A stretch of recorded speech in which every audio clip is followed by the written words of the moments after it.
Out more and to look at some of the new research going on, we're joined by Dr. Monica Cations from Flinders University and also Ian Gladstone, a dementia advocate who's also living with young onset dementia.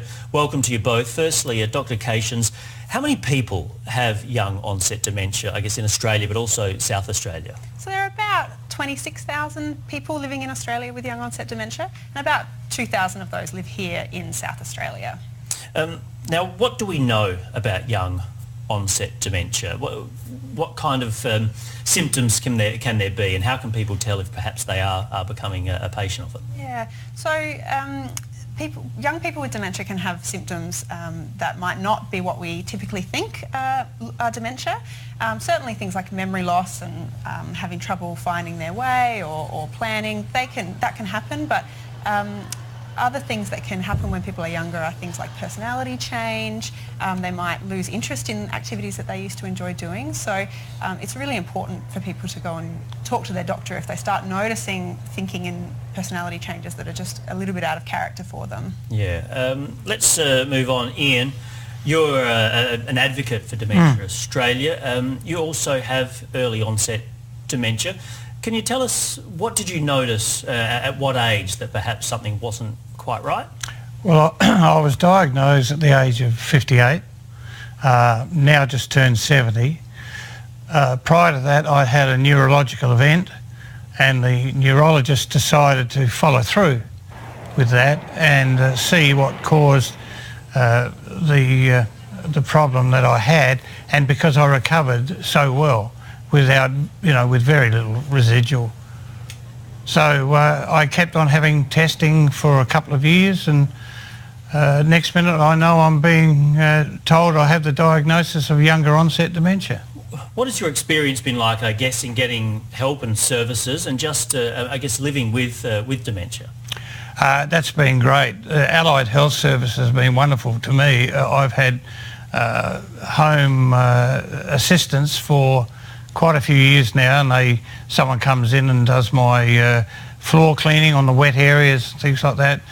Once a month I get someone to help me with cooking and other things that I need. I just have to put my hand up and they generally help. Yeah. I mean, is it something that you could ever imagine that would have happened to you, this diagnosis? Oh God, no.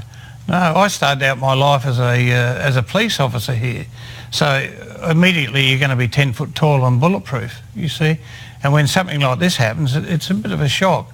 But I did have the option of either getting on with it, like I could cope, or I could mope, and I chose to cope with it. And it hasn't been that bad a ride for me. But many of my peers have either slipped off the edge and moved on, or are suffering terribly. And it's a word I don't like to use, but it's the truth of the matter. Yeah. Dr. Cations, now you're doing some research specifically into young onset dementia.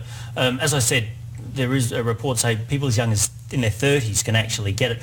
What kind of research are you doing? Is this into services to help people or treating the disease? Tell us about that. Yeah, we're interested in working with people with young onset dementia to understand the kinds of services that are really helpful for them.